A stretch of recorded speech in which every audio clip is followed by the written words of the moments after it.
नमस्कार। मैं रूबी चतुर्वेदी आप लोगों के समक्ष रश्मि रथी का द्वितीय सर्ग लेकर आ रही हूँ। इसे मैंने 2 खंडों में विभक्त किया है। दिनकर ने किसी जाति विशेष पर कोई आक्षेप या आघात नहीं किया है, नहीं उन्होंने किसी जाति विशेष का पक्ष लिया है। उन्होंने रूढ़ियों पर और रूढ़िवादियों पर कुठाराघात किया है। ये बात उनकी अन्य कृतियों में भी परिलक्षित होती है। प्रस्तुत है। शीतल विरल एक कानन शोभित आदित्यका के ऊपर, कहीं उत्स प्रस्रवण चमकते झरते कहीं शुभ्र निर्झर। जहाँ भूमि समतल सुंदर है नहीं दिखते हैं पाहन, हरियाली के बीच खड़ा है विस्तृत एक उटज पावन। आस पास कुछ कटे हुए पीले धनखेत सुहाते हैं, शशक मूस गिलहरी कबूतर घूम घूम कण खाते हैं। कुछ तंद्रिल अलसित बैठे हैं, कुछ करते शिशुकाले हन, कुछ खाते शाकल्य दिखते बड़े तुष्ट सारे गोधन। हवन अग्नि बुझ चुकी, गंध से वायु अभी परमाती है, भीनी भीनी महक प्राण में मादकता पहुंचाती है। धूप धूम चर्चित लगते हैं तरुके श्याम छदन कैसे, झपक रहे हों शिशु के अलसित कजरारे लोचन जैसे। बैठे हुए सुखद आतप में मृग रोमंथन करते हैं, वन के जीव विवर से बाहर हो विश्रब्ध विचरते हैं। सूख रहे चीवर रसाल की नन्ही झुकी टहनियों पर, नीचे बिखरे पड़े हुए हैं इंगुत से चिकने पत्थर। अजिन दर्भ पलाश कमंडलु एक ओर तपके साधन, एक ओर हैं टंगे धनुष टूणीर तीर बरछे भीषण। चमक रहा तृणकुटी द्वार पर एक परश आभाशाली, लौह दंड पर जड़ित पड़ा हो मानो अर्ध अंशुमाली। श्रद्धा बढ़ती अजिन दर्भ पर, परशु देख मन डरता है। युद्ध शिविर या तपोभूमि यह समझ नहीं कुछ पड़ता है। हवन कुंड जिसका यह उसके ही क्या है ये धनुष कुठार।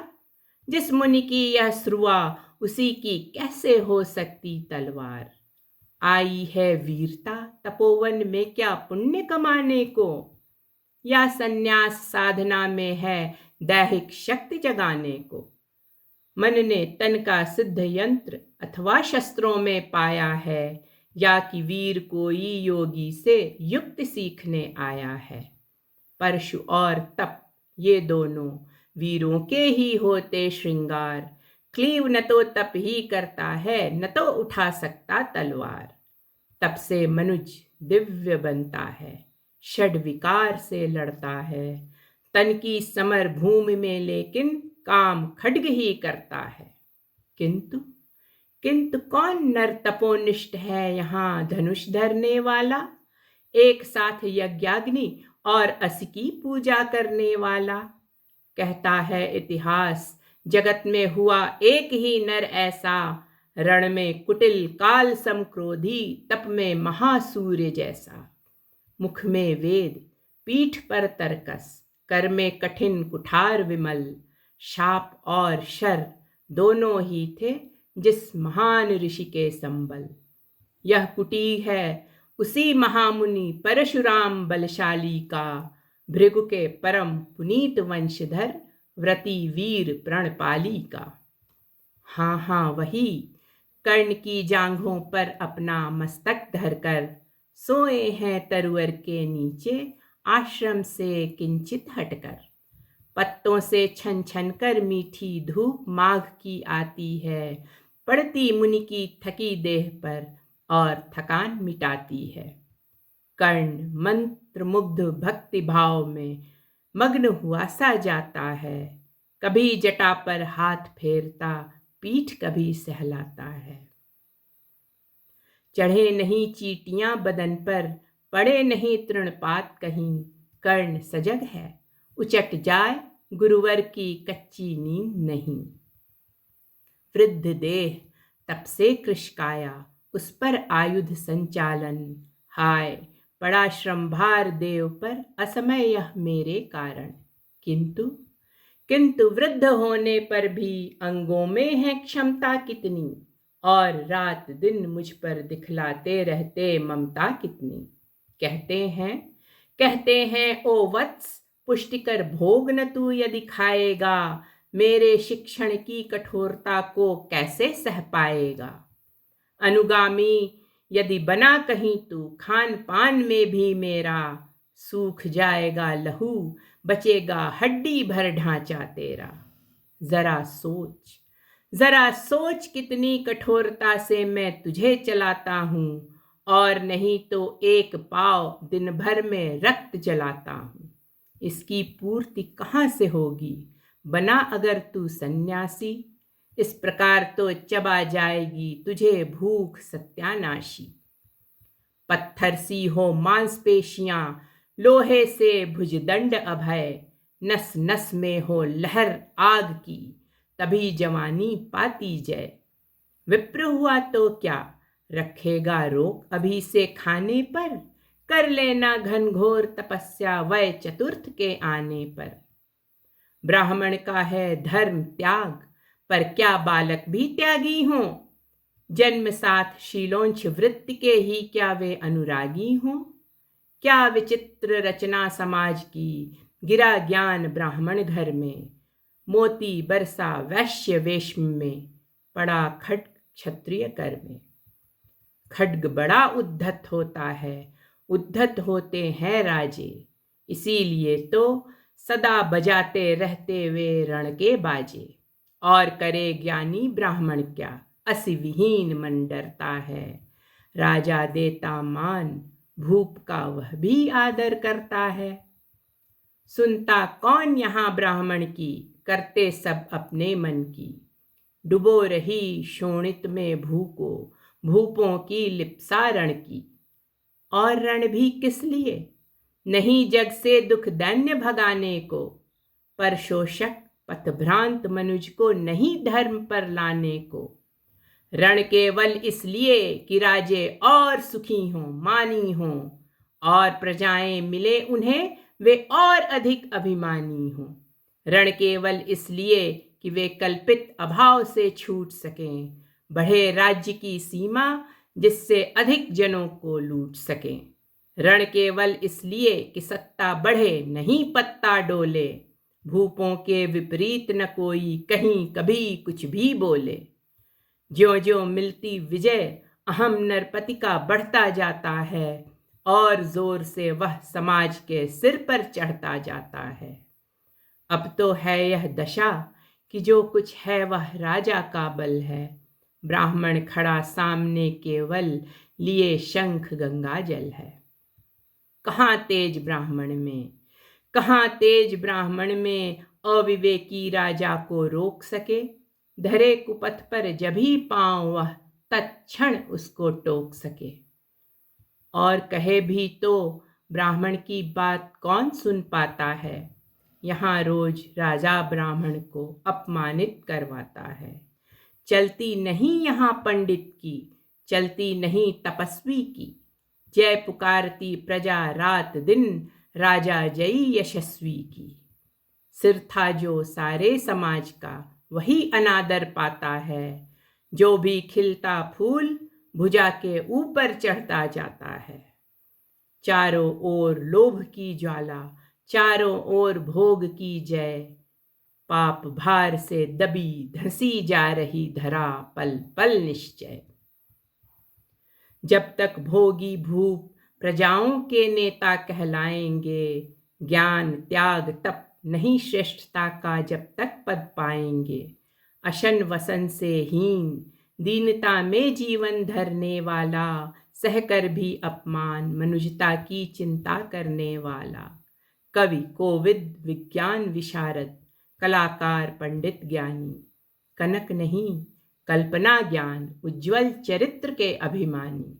इन विभूतियों को जब तक संसार नहीं पहचानेगा, राजाओं से अधिक पूज जब तक न इन्हें वह मानेगा, तब तक पड़ी आग में धरती इसी तरह अकुलाएगी, चाहे जो भी करे दुखों से छूट नहीं वह पाएगी। थकी जीभ समझाकर गहरी लगी ठेस अभिलाषा को, भूप समझता नहीं और कुछ छोड़ खड्ग की भाषा को। रोक टोक से नहीं सुनेगा नृप समाज अविचारी है, ग्रीवाहार निष्ठुर कुठार का यह मदांध अधिकारी है। इसीलिए तो मैं कहता हूँ, अरे ज्ञानियों खड्ग धरो, हर न सका जिसको कोई भी, भूखा वह तुम त्रास हरो। नित्य कहा करते गुरुवर, खड्ग महाभयकारी है, इसे उठाने का जग में हर एक नहीं अधिकारी है। वही उठा सकता है इसको जो कठोर हो कोमल भी, जिसमें हो धीरता वीरता और तपस्या का बल भी। वीर वही है जो कि शत्रु पर जब भी खड्ग उठाता है, मानवता के महागुणों की सत्ता भूल न जाता है। सीमित जो रख सके खड्ग को, पास उसी को आने दो, विप्र जाति के सिवा किसी को मत तलवार उठाने दो। जब जब मैं शरचाप उठाकर करतब कुछ दिखलाता हूँ, सुनकर आशीर्वाद देव का धन्य धन्य हो जाता हूँ, धन्य धन्य हो जाता हूँ।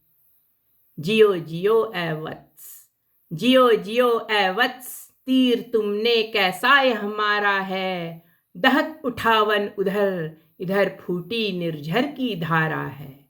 मैं शंकित था ब्रह्मवीरता मेरे साथ मरेगी क्या, परशुराम की याद विप्र की जाति न जुगा धरेगी क्या।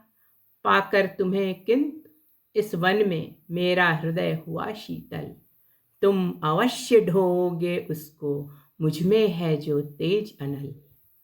जियो जियो ब्राह्मण कुमार, जियो जियो ब्राह्मण कुमार, तुम अक्षय कीर्ति कमाओगे, एक बार तुम भी धरती को निक्षत्रिय कर जाओगे। निश्चय निश्चय तुम ब्राह्मण कुमार हो, कवच और कुंडलधारी, तब कर सकते और पिता माता किसके इतने भारी।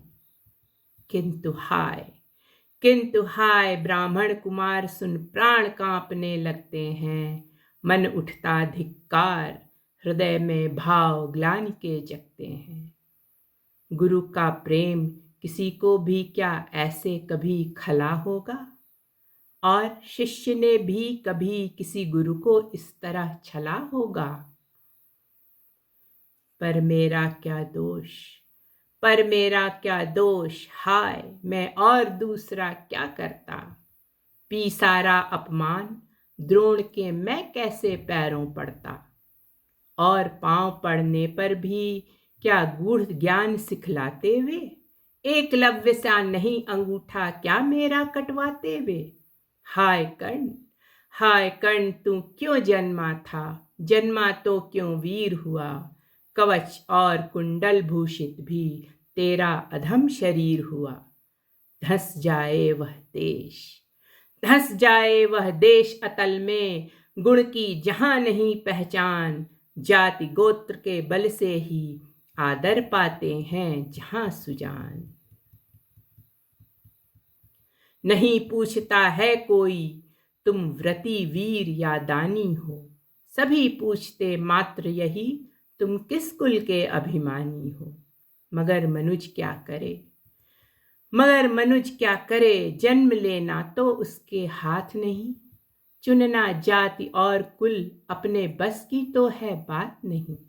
मैं कहता हूँ अगर विधाता नर को मुट्ठी में भरकर कहीं छींट दे ब्रह्मलोक से ही नीचे भूमंडल पर, तो भी विविध जातियों में ही मनुज यहाँ आ सकता है।